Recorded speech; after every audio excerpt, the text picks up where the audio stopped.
What's up, guys? Today we're taking a look at the top 10 best Nintendo Switch games of 2024. This was a difficult year to grade overall because the Nintendo Switch is on its way out, so there wasn't as many quality games to go over, but I still wanted to get you guys the best games that came out this year without the asterisks of remasters and remakes. So if there are any remasters or remakes on this list, it's going to be games that completely overhauled things and added significant new content in, not just a copy and paste or just simply a graphics overhaul. So I think it's going to be pretty interesting to go over my top 10 games. So let's go ahead and start off at number 10, and that is Super Mario Party Jamboree. This is the best rated Mario Party game of all time, and while I haven't put in a ton of time into the game, I think that it's more than deserving from the time that I have put in to make it into the top 10. I think that it has a fantastic online system. It runs really well. They've got invites. They've got a bunch of different game modes. They've got solid graphics. They've got a lot of stuff in this game. I really enjoy the new mini games. They're very fun to play. If you're playing in the same room with family or friends, it honestly might be the best game for you when it comes to Nintendo Switch in 2024. It's that good. I think local is where this game shines, where I haven't been able to play it too much, but I've had a few rounds here and there, and it was a blast. I love the amount of characters that you have in there as well. The visual style is good. The music is pretty, upbeat and Mario Party-ish, but it's really good overall. But I just like the variety of different game boards and different mini games and the amount of content they've jam-packed into this game. And I wasn't sure exactly how well it would do going off the mega hit of Super Mario Party, but it's actually upped it, and it seems like it's even selling at a little bit of a faster rate too. So people are picking this one up. It's a solid game. It's all around the best rated one. After you play it, you realize why it's so good and why Mario Party fans are loving it so much. So Super Mario Party Jamboree comes in at number 10 on my list. Coming in at number 9, Fantasian Neo Dimension. I've put a number of hours into the Switch version, trying to cram as much as I can in, and honestly, this game is incredible. It has a very unique battle system that works on arcs and kind of swings and how you hit the different enemies on the screen. It's got a cool, visual, unique style that you really won't find anywhere else on the Nintendo Switch. And probably my favorite thing about it is that Hironobu Sakaguchi and Nobuo Uematsu team up to give us a challenging and interesting turn-based RPG that isn't afraid to try some new things, and it's off of that Apple Arcade prism. So we've got new content, we've got improved quality of life features, we've got a ton of gameplay in here, and like I said, punishing difficulty that makes you understand the battle system more so than anything. Instead of just leveling up and running through everything, you've got to actually know how to fight in this game, how to use your magic, when to use items, when to recover, when to do certain attacks. It is just great in that sense. And it has that classic Final Fantasy Nobuo Uematsu touch and feel to the story and pacing. Story definitely has some pretty predictable angles here and there, but that doesn't mean it's not entertaining to play through. So Fantasian Neo Dimension makes it the number 9 on the list. Coming in at number 8, X Nordics, a game that took a little bit of time to come over from Japan, but it is honestly really good. Graphics necessarily aren't the best, and we know that Falcom has heard that over and over, but the gameplay in X Nordics is fantastic. You have a doll and a female character that you can use and do different types of team-up attacks in different styles as well. X Nordics runs good enough on the Nintendo Switch. Would love to see it run at that 60 clip that it does on PlayStation 5, but even without that, it's still a solid action RPG on the Nintendo Switch with a fun story as well. Great pacing overall with the story. Some cool dynamics with different gameplay on the ship battles, but really where it shines is the combos and the leveling system that you have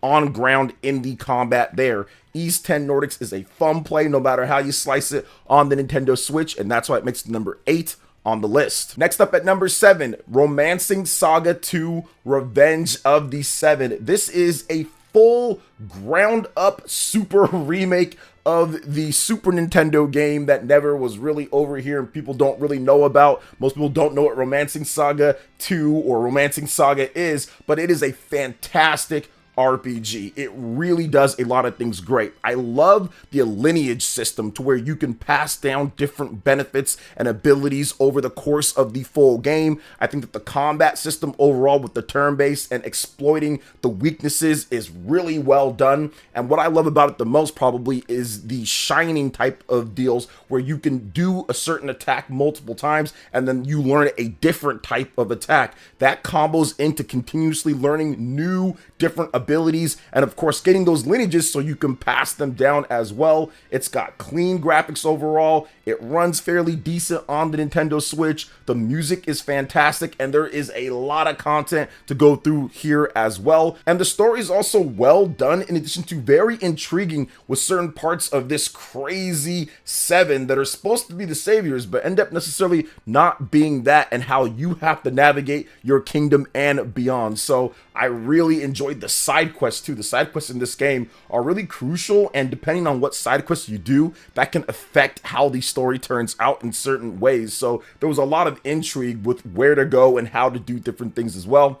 Romancing Saga 2, Revenge of the Seven makes it the number 7 on the list. Coming in at number 6, Shin Megami Tensei 5 Vengeance, and honestly, this could be higher, but necessarily the frame rate, they didn't improve it enough for my liking, but they added a bunch of story content. This is essentially a brand new game in some ways because of that second half story content with Yoko, the new female protagonist, but just how the story of the new Path of Vengeance even works is so much better paced and so much better than what they did originally. There is a host, like hundreds of quality of life features, upgrades, new demons, new scenarios, new navigators, and a ton of different things in this game. SMT5 Vengeance is incredible, one of the best turn-based RPGs that I've ever played, and I loved what they did here. And they added just enough new content with the second half of the story there for me to say, okay,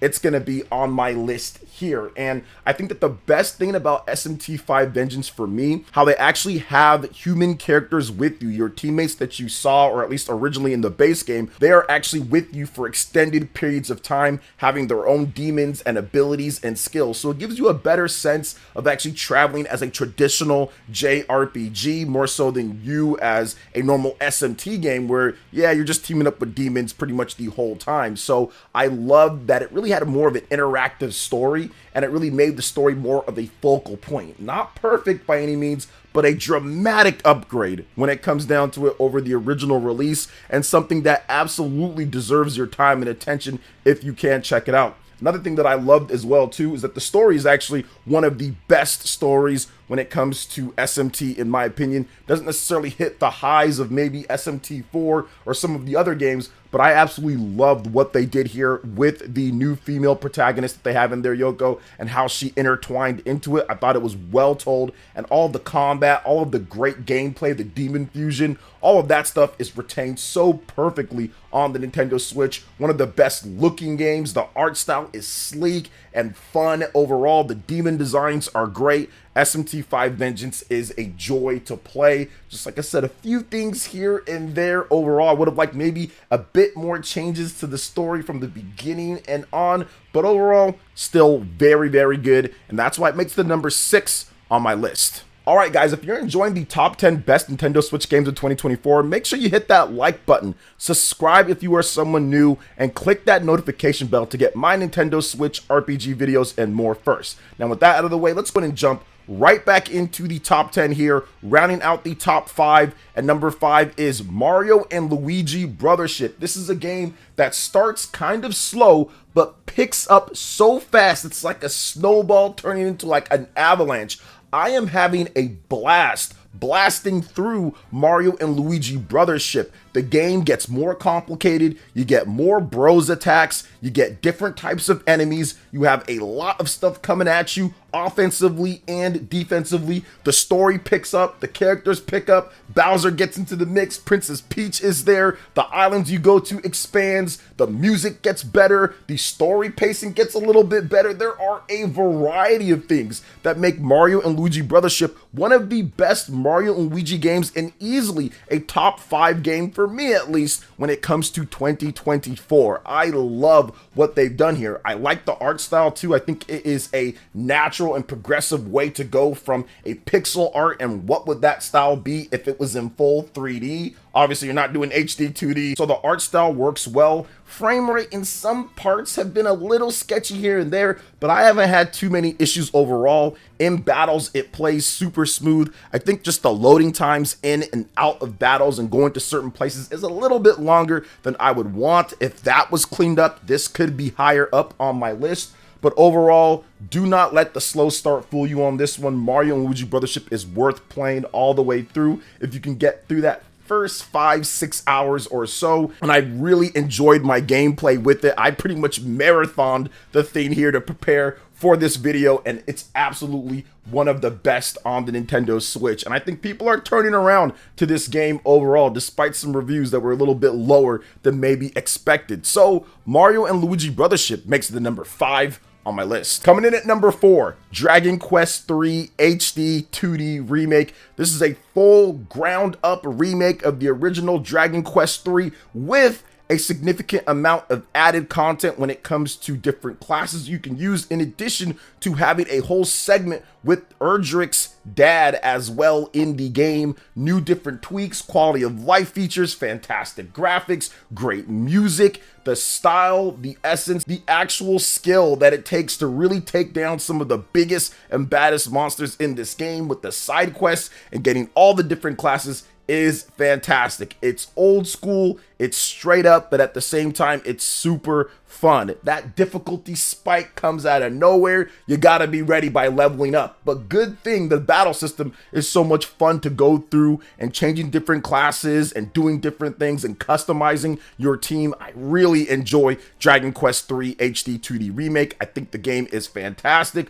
Once again, having to put in a lot of time when it comes to these RPGs, man, but it's absolutely worth it considering what Dragon Quest III brings to the table. It is a fantastic game, one of the best rated games for the Nintendo Switch in 2024, and a remake that a lot of people are enjoying as well, myself included. I love the HD 2D style, and I'll give, I'm not a big Dragon Quest music guy, but Dragon Quest III HD 2D Remake has some fantastic orchestrated music that I think is better than a lot of some of the other games in the series, at least in my opinion. So Dragon Quest III HD 2D Remake makes the number 4 on the list. All right, peeps, we are in the top 3. In at number 3, The Legend of Zelda Echoes of Wisdom, a fantastic debut major game on the Nintendo Switch for Princess Zelda. Finally, people have been asking for this since the original, what was it, the Philips CDI Zelda games and all that Nintendo refuses to even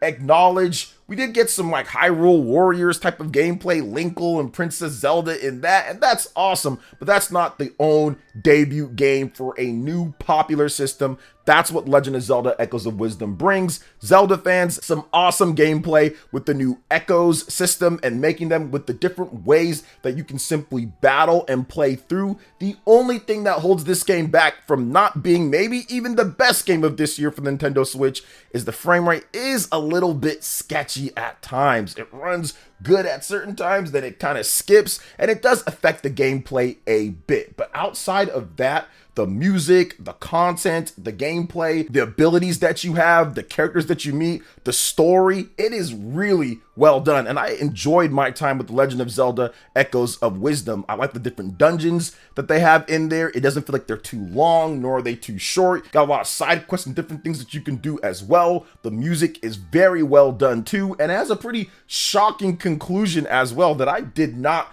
expect. So Legend of Zelda Echoes of Wisdom pretty much nails everything, just has that one issue with the frame rate, but outside of that, it is fantastic. So it comes in at number 3 on my list. Coming in at number 2, Prince of Persia: The Lost Crown. And honestly, I did not expect that this game was going to be liked as much as I did. I love Prince of Persia: The Lost Crown. This is what happens when you actually build a game for the Nintendo Switch first and foremost, and then put it on something else. It runs really good. It looks good. It pretty much keeps that pacing. I love the different combos and abilities in the game. The story is surprisingly really good because I've never been a big Prince of Persia story guy, but this one is fantastic. And I think that the gameplay accompanies that. I love the different abilities that you can get. I like how you have to kind of go through the Metroidvania style. If you like Metroid Dread and if you like Castlevania, this is a perfect game. And just so happens that I love Metroid Dread and I love Castlevania, especially Symphony of the Night and the DS Castlevania games. The Dominus Collection is awesome. That came out this year. So Prince of Persia is the perfect blend of those games overall, combining a lot of the style that you would see in Metroid Dread in terms of how you fight bosses here and there. It's obviously different because you don't have a gun blasting things, it's more melee combat. That's where kind of the Castlevania influence comes in from. The sliding and certain enemy attack patterns just reminded me of how awesome Metroid Dread was back in 2021, and then combine that with the RPG elements that you would get in a Metroidvania game, and you've just got a match made in heaven overall. It looks great, it runs great, music is good as well, story is fantastic, there is a lot of twists and turns, and overall it's just a great game, and it has the advantage, which is not necessarily a thing that's like, oh my gosh, it's like the greatest thing ever, but if you want, it has the cloud saves,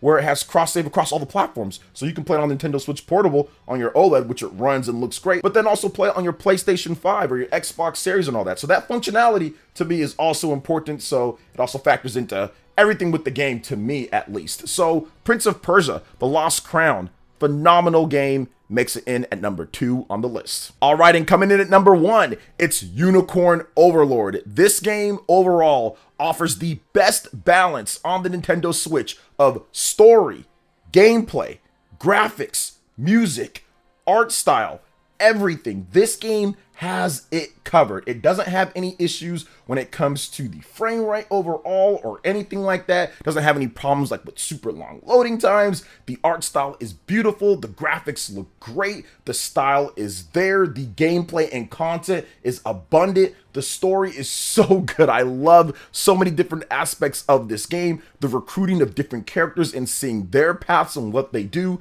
The pacing of the story, in addition to how you unlock or equip different weapons or different abilities and skills that you get, even how you traverse the map in order to engage in combat. Takes a little bit of time getting used to, feels a bit passive at first, but then once you really start getting different units and learning different skills, it becomes a tangle of death on the battlefield, which is just great overall. And I had a blast playing through this game. It was so beautiful to play portable mode as well on the Nintendo Switch OLED. It's just really the most well-balanced, best game in every single category overall, because it doesn't necessarily have any big weaknesses, and it has a lot of advantages in all the things that I talked about there. And once again, one of the most engaging and entertaining stories with combat and gameplay that match that, and the content that provides 100 hours if you really want to get into it. So to me, it's the most complete game overall, and that's why it made its number 1 on my list. So what are your top 10 best Nintendo Switch games of 2024 in a little bit of a down year before the big Nintendo Switch 2 comes out? Let me know in the comment section below. All right, guys, that wraps it up for this video here. Thank you so much for watching. I do appreciate it. Please make sure you hit that like button, subscribe if you're someone new, click that notification bell, and check out my other Nintendo Switch RPG videos and more right here on screen. Thanks for watching, and we'll catch you guys for the next one. Peace.